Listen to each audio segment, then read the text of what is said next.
It was a playoff atmosphere in there.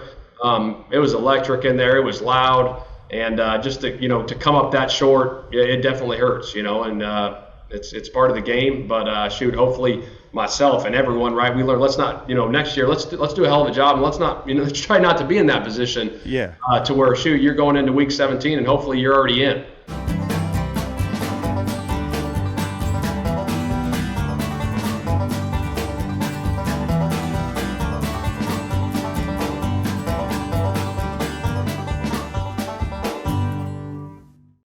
One of my favorite coaches, Eagles fans, you'll remember him. And Rob Gronkowski knows him as Shane Steichen. Coach, have you ever heard Gronk call you Shane Steichen on my dad's show? I actually did hear that, whatever it was, a year ago or whatever it was. Yeah. Fox. Yeah, it was pretty funny. A couple guys said it to me. It was pretty funny. Yeah, that's what we've been calling you on the show. But Shane Steichen, one of the best young coaches in the league, had a lot of fun watching your team this year. Just really cool being able to go to Baltimore. I'm watching Baltimore this weekend. One of the most dominant teams in the league. You guys go to Baltimore early in the season, backup quarterback, backup running back, guys stepping up on the road. How big was that win for you guys? And do you feel like guys learned something about themselves and got more confident as a result? Yeah, I mean, it was big. Obviously, going into Baltimore is a tough place to play. Anyone that goes and plays there knows that. But to get that win on the road week 3 was huge with our guys, and it just kind of showed the fight, and the resilience there. It was a back and forth game, and to pull it out there and get a game-winning field goal by Mike Gay to end it. It was a good win for us for sure. With Coach McDonald, who just took the job in Seattle, like, how challenging was that? Getting ready for a defense like that, and can you talk to how successful he was so early? Yeah, I mean, ton of credit. I don't know him personally, but obviously going against him and his scheme and what he does is very impressive. He mixes coverages, he brings pressures. He makes you think. As a coach, you obviously want to play that chess match back and forth with him. But the success he had these past 2 years. Awesome for him to get that Seattle job. It's awesome to see. You're a younger dude. How old are you, Coach? We're all the same age. Are we all the same age? I'm glad you keep calling him young because we're all the same age. Isn't that crazy? We're sitting here doing a podcast, and my man is like... He's younger than you. Running a franchise at the end. Like, what are we doing with our lives? All right, but Coach, he's a young coach, just got the job in Seattle. You've gone through this. I thought your staff was really well put together, and one of the things that obviously jumps out at me first is having Gus Bradley and having an older guy like Nick, who well, just got Vic back in the building, Fangio. How important is it to have a guy who's been a head coach, and even more so on the other side of the ball, so it's like you guys can talk about your blind spots and stuff like that? What's that relationship like? It's great, to have Gus Bradley here, like you said, former head coach, had a chance to work with him prior when he was coordinator in LA and I was coordinator there. So got to be around him there and the person he was and is, just the way, the energy he brings to our football team, and having that experience as a head coach is good. It's great to have a guy to lean on, when things come up around the building that probably may have dealt with, in the past, to bounce some ideas off him. It's huge. So to have that veteran presence on the defensive side of the football for me has been awesome. And then having the former players in there, like a legend like Reggie Wayne. The guy could do anything he wants with his time, but he decides to go into coaching, which, of course, as you know, is a really tough business. Yeah. He doesn't want to kick his feet up and retire. He wants to coach. And then you've got Cato June. How great is that, having guys in the building that the players are going to respond to and can back you up on things? Yeah, no, it's definitely huge. Obviously, a guy like Reggie Wayne, his resume speaks for itself, what he did on the field, and now being a coach, is awesome. So when he speaks to those wideouts, obviously he's done it at a high level, so that's, instant respect right there. And then Cato on the flip side of it, playing here, both of them being former Colts in the building is huge for our players. They got their pictures on the wall, and they're coaching, and they're in the wide receiver room and the linebacker room, and their picture on the wall, up there. So it's awesome to have both those guys in our building. That's great, and one of our favorite players, Gardner Minshew, who I would contend is the best dressed man in football. He didn't even make like the top 10 the other day. I saw it, but he's the top 10 list. Well, he wasn't. Yeah, he wasn't even on the graphic. Like ESPN put out like a who's the best dressed guy in the NFL, and I could not find Gardner Minshew anywhere. Now he did not get snubbed for the Pro Bowl, so I can say Pro Bowler Gardner Minshew. What's it like coaching him? What's your favorite, kind of Minshew quirk? And do you think he's going to be a coach one day? Because I kind of get that vibe from him. Yeah, I mean, he definitely probably will, but I think he's going to play a lot more years in the National Football League before that happens. But having Gardner here was huge for us. Obviously, with Anthony going down and him having to step up, in that starter role. He's obviously done it. His rookie year in Jacksonville had success. But what he did, for our team and our franchise this year was huge. And just the energy he brings every day, the preparation that he puts into it, obviously it showed on Sunday. And he did a hell of a job. And shoot, like you said, now he's a Pro Bowler. Do you have a nickname, Coach, for Jim Bob Cooter? I feel like when you interact with a guy who's named Jim Bob Cooter every day. You gotta shorten it. I mean, do you shorten it? Is he JB? Who is he in the building? Some people call him JBC. I call him Jim Bob. But I'll say this about Jim Bob. One of the brightest coaches I've ever been around. And like I've said this, in my previous deals, but I think it's only a matter of time before he gets a shot being a head coach. We have some success, next year. He'll definitely be a hot candidate next year for sure. We're all contemporaries, so I'm curious if you played Madden, if you played the NCAA football video game, because we talk to coaches all the time. Dan Campbell says, things slowed down for him enormously in year one, but stuff like clock management, etc., you sometimes need to rely on a guy in your ear. Are you of the video game generation? Do you already have a leg up on these guys because you've experienced it already? Well, if I knew how to use the buttons on the Xbox controller, I might be all right. So my son, he plays it. He's 7 years old. He's all into it, and he'll wear me out because I don't know which one. I was like, I hit X, but it should be A. Where's the timeout button? It's right there in the middle. Dude, I got a PlayStation for the first time in a decade. Since we were all in college, that was the last time I played, and I've been playing for 3 days. My 7-year-old wants to play, and I'm like, now, I'm just warning you, I'm going to kick your ass. He beat me 14-12 in the first half, okay? And I said, go see your mom. Next game, I'm gonna be for real. I do play with the Colts, and I really like your playbook, Coach. It's been a lot of fun. Anthony Richardson is actually on the updated rosters because he's healthy on Madden. How do you keep him healthy? I think, I love the guy. I loved him coming out. I saw what you guys saw. You could see it right away. He's got those differentiating skill sets. How do you help him walk the line, so to speak, and use those skill sets but stay healthy? Yeah, I think that's a great question. I get asked that a lot. Obviously dealing with, Jalen Hurts and Philly, it's the same type of deal. A guy that can run around and make plays. You don't want to take that away from him. That's what makes those guys special. And obviously that's a part of our game offensively with him running the football.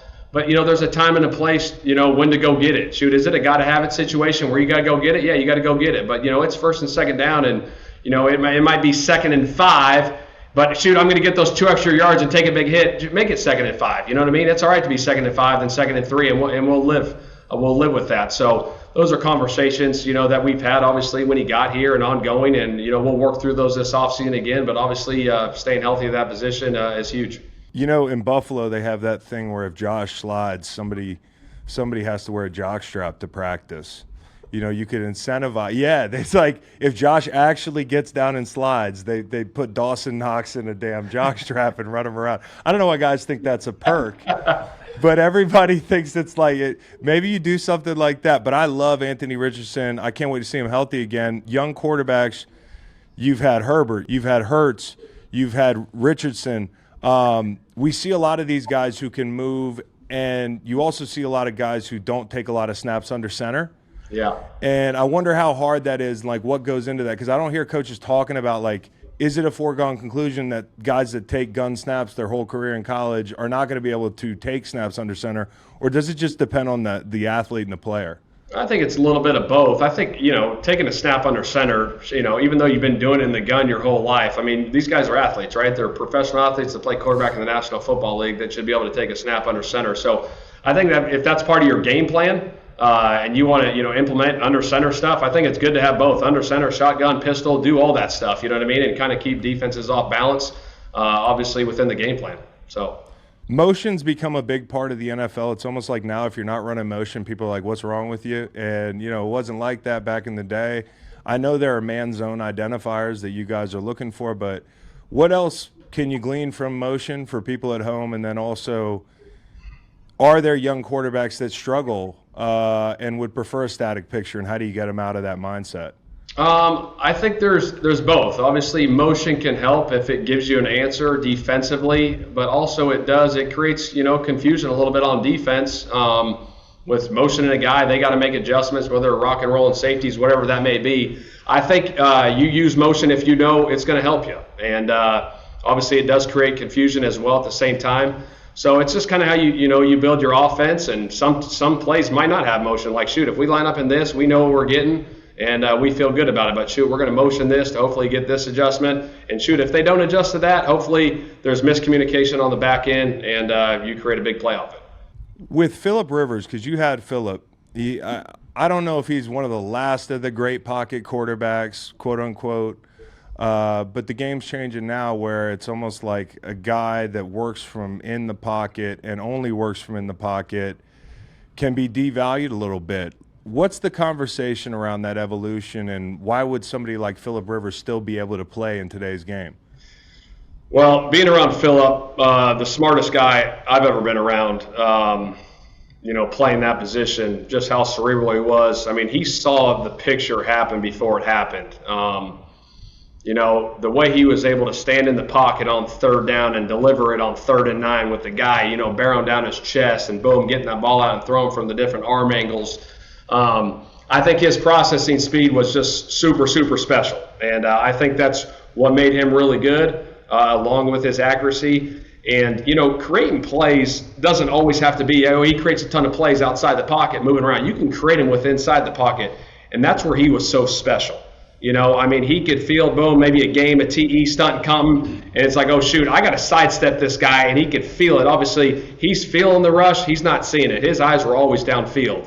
And the way he was able to do that and throw with accuracy and hit the checkdowns like he did, he made a living on throwing, checkdowns to these backs, in his career, throwing to Sproles and those guys, and then Austin Eckler, as Austin came in the league. But he had a great, understanding of the game. It was just super special, and I think that's part of what made him really special. What impressed you most about C.J. Stroud this year, watching him from the other sideline? Are there any traits that he possesses that you think Anthony does as well? Yeah, I think him within the pocket was really special. He could create outside the pocket, and he had his eyes down the field. He'd create those big ones. Sometimes he'd make them with his legs, but he'd also create them getting outside the pocket and making these, 30-yard in-cut throws out, moving outside the pocket. And I think that's big to create the explosive plays, and he did a really nice job with that all year. It was fun to see, these young quarterbacks come in and have success. Obviously, he's in our division, so we got to pick him twice a year. But our guy, Anthony, I'm more than excited about Anthony Richardson. What he brings to the table from his playmaking ability. The first 4 weeks that he played, the big plays that he was able to create. The touchdowns with his legs that he was able to create. Can't wait to get him back out on the field this fall for sure. Yeah, the South a year ago looked totally different. Now this thing is one of the most exciting places to watch football, and some great quarterbacks. With C.J. Stroud, and with anybody, I've heard people before in the NFC West talk about, hey, we got a draft to take care of Kittle, or we've got a draft with Debo in mind, or we have to draft with this player in mind. Like, when you have a special quarterback who's a guy you're going to see twice a year, does that dictate maybe some of the personnel moves you make, and how might that transpire? Yeah, you always look into that stuff, right? I think the quarterback is so unique. Obviously, position specific, like to wide receivers, yeah, it's like, shoot, we got to have a corner to cover this guy, twice a year. But obviously, the quarterbacks are all unique in their own way, right? Some guys are more running around guys. Some guys are the pocket guys. And I think that just goes with, playing, the position. So obviously, you got to adapt, defensively to those guys on how they play, because you play them only twice a year in your division, but you also got to, deal with the other teams that you're going to play, the other 12, times a year. So yeah, you go through that process, and obviously you want to put together the most talented roster you can so you can be successful.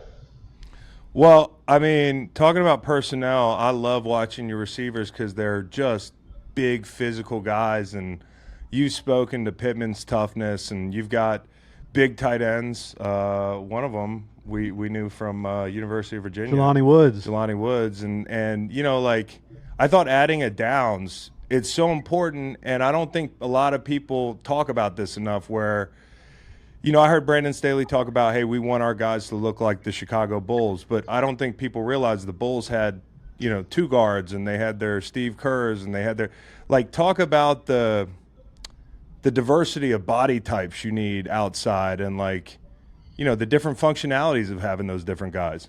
Yeah, I think it's always good. I mean, obviously, it ain't bad to have two of the same guys every once in a while either. You know what I mean? If they're really good, really explosive players, shoot, we'll take two of those as well. But to have, you know, the big body in Pittman is huge, right? I mean, he's a reliable guy that's tough, physical, shows up every day, and shoot, when he goes out on Sunday, he performs. He performs every Sunday, and then you got your Josh Downs, you know, in the slot that can do different things for you. So it is good to have different body types that can do different things. But like I said, it ain't always bad to have, you know, two of the same body types. That way it's like, hey, shoot, I know this guy can run this route like this, but so can this guy. So shoot, this week we're throwing this route to him, but next week we're going to throw it to this guy, so you can keep the defense off balance a little bit, knowing that, hey, this guy always runs this route, and that's what they like to do with him. Well, shoot, they run this route with this guy too. You know, so shoot, we don't know what's coming sometimes. So that definitely helps. No question. That's it. You know, that you basically played in a playoff game this year. I mean, I've been calling it a playoff game. You know, I've been saying, hey, the Colts went to the playoffs. I don't know if that means anything to you, but I know what those games feel like for teams, and that's valuable. And it comes down to the end. Listen, we've been talking about a lot of fourth down stuff. I thought it was the right call. You know, it's the play's there to be made. You know how it goes, and we see examples of that all the time. In the weeks following, do you feel any differently, or do you stick to your guns and say, hey, that's who we are in that situation?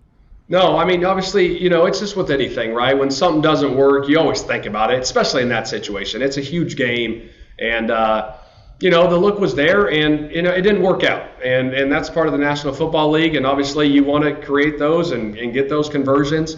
But, you know, as the head coach and calling that, you know, you live with them. And, but, yeah, it's tough. Shoot, like you said, it was a playoff atmosphere in there. It was electric in there. It was loud. And just to, you know, to come up that short, it definitely hurts, you know, and it's part of the game. But, shoot, hopefully – myself and everyone, right? We learn. Let's not, you know, next year. Let's do a hell of a job, and let's not, you know, let's try not to be in that position. Yeah. To where, shoot, you're going into week 17, and hopefully you're already in. You know. Yeah. Yeah. With analytics, we talk about this all the time. Like, some people at home make it too simple. It's like, hey, you've got this tool, you just use it at will. I always say it's like it's about the person holding the tool. You have this tool, you have to take into account certain contextual factors within a ball game. You know, whether it's, hey, I got a defensive tackle down, or my guard's getting whooped, or that sort of thing. Like, can you speak to what people miss about analytics? It's not like paint by numbers. You just hit it pretty good.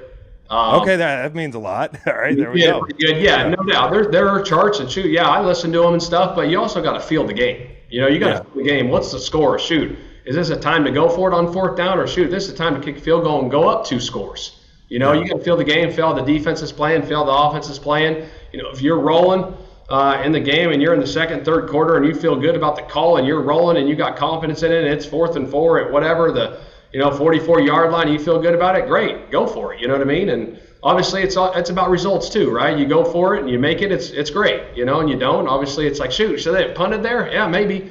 But you got to have a philosophy and what you believe in. But I also do believe in, you know, the flow of the game and playing in the moment a little bit as the drive's getting going. You know, you're kind of having those conversations, looking at the scoreboard. Hey, shoot, if we get in this situation, hey, we're probably a go here. But if we get in this situation and we're down in there, shoot, let's take the points. Look at the scoreboard. Shoot, we'll go up 2 scores. Let's take the points.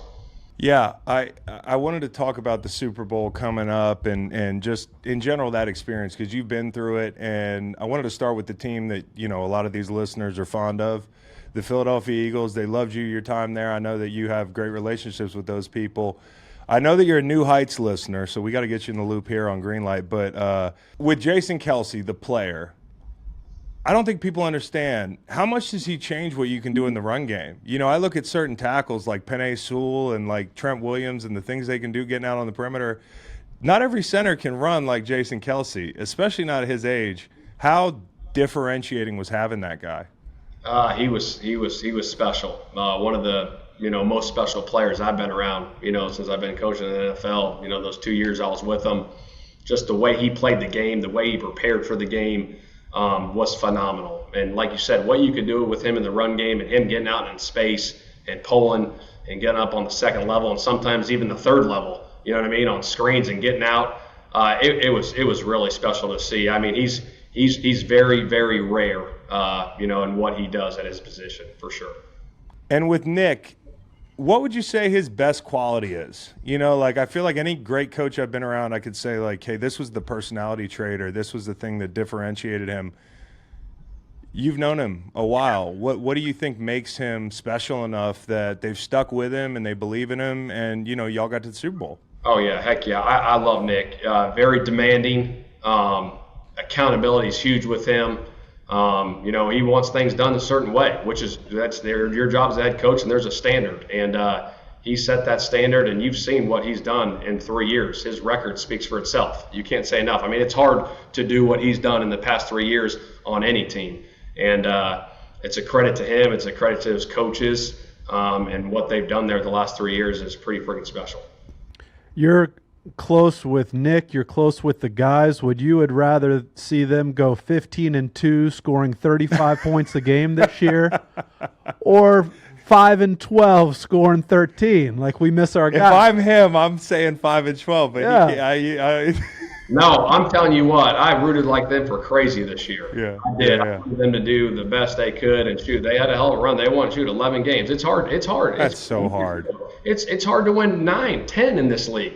And to win 11, and then the year before won what they did, and then we win 9 in 3 playoff appearances in a row. I mean, that's special now.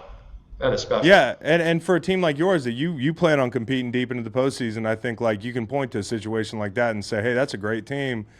You see how being on that treadmill that long can wear on a team, and it is a hard challenge. That's why so few teams get back. So I think a credit to them getting to where they got, even with the end of the road looking the way it did. Yeah, Coach, let's put you on the competition committee for the coming year. You can do whatever you like, point of emphasis, be it player protection or competitive balance. And then with this conversation, of course, we have to talk about the tush push, of which you may be an architect. Should that play be in the game or not? I mean, shoot, I'll say this about the tush push. Obviously, it's taken off, and we all know that. But the tush push has been around for a long time. When teams are backed up on the half-yard line, what are they doing back there? They're running victory sneak. Like, that's what teams do. The Philadelphia Eagles brought it to the field to play. So it's been around. It's not like it's been around probably for who knows. You know what I mean? Probably before we always talk about, oh, man, hey, let's run this play. Man, I don't know if this has ever been done. Oh, yeah, it's probably been done in 1965.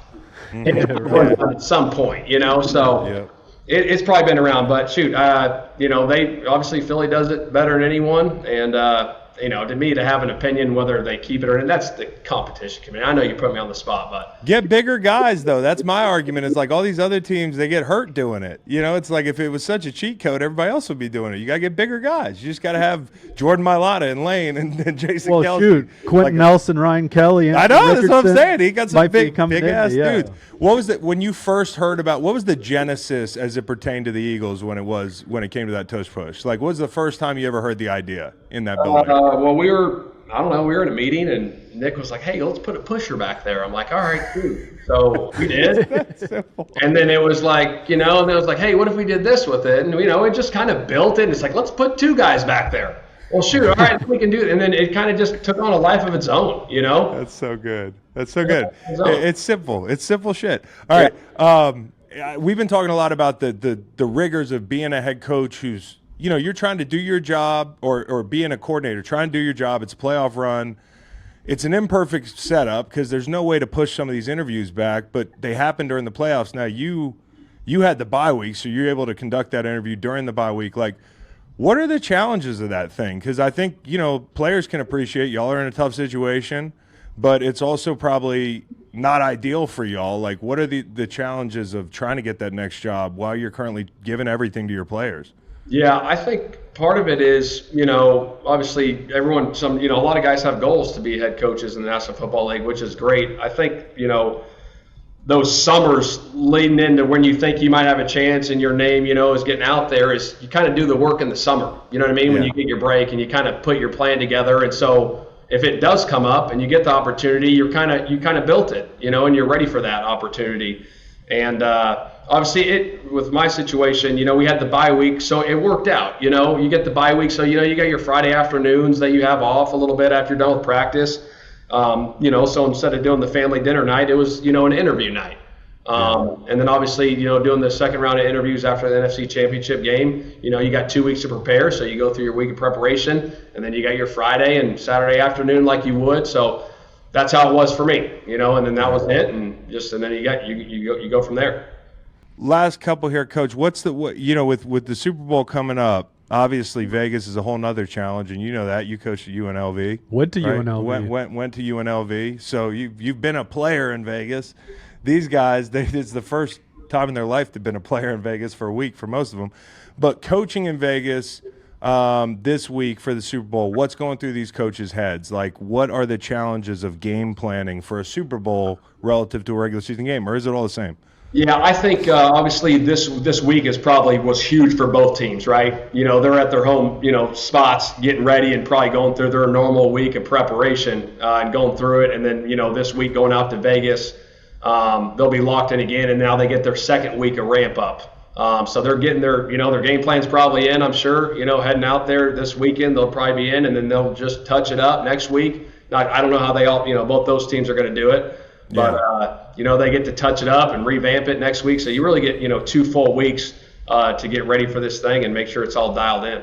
We are heading to Vegas as a podcast. There are surprisingly 8 to 10 people that work on this thing, as if it demands that many bodies. But we like to travel together. And I'm just wondering, with you having gone through this whole thing, how do I want to travel my players? What do they need to wear? The whole thing. I was saying maybe the guys should all wear suits on the plane because it is a business trip for our podcast. How would you have your staff, if you were me, dress on the airplane out to Vegas? You guys need to get sweatsuits that say green light. You guys look like a team together. So you got your hoodie on, you got the green light on the back, boom, and we roll, we get off the plane. You guys are a team. I like that because that means you prioritize comfort. I would have liked that, Coach. And then give us 3 things we have to do in Vegas. I know I'm hitting Old Town Friday night. I definitely I'd like to get out to the Sphere. I don't think you've done that yet. But what are your favorite things in Vegas for somebody that maybe wants to do something a little different?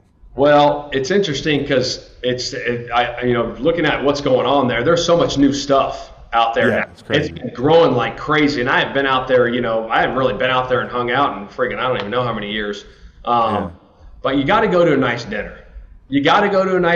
There's too many nice restaurants to not go to. You got to hit up a show. Okay. Those are the 2 things for sure. You got to do a show and you got to do a dinner. Okay, show and a dinner. Well, my wife's going to like that. If I had a third one for you, shoot, I don't know. That wheel thing looks pretty cool, but I haven't been on that thing. The Topgolf's everywhere, but I heard the Topgolf there is pretty sweet. It's next to the Strip. But yeah, you got to do a show and a dinner for sure. Those are the 2 mandatories. Okay, cool. Show. That's my playbook, as dictated by Coach Shane Steichen. We'll stay on script. Yeah, we'll stay on script, Coach, and we'll get these guys in jumpsuits. Last question, maybe one of the most controversial figures of the 2023 season, but we both know this guy. He's a legend in Philly. Big Dom DeSandro. What are your thoughts on Dom? Dom is phenomenal. Dom might be one of the best dudes I've ever been around in any NFL building. If you need something done, Dom's going to take care of it for you. I know that. How many wins is he worth? Dom, he's going to get you at least 12, 13 every year. That's what I'm saying. That's what they were missing, Big Dom. So, yeah, we love Big Dom.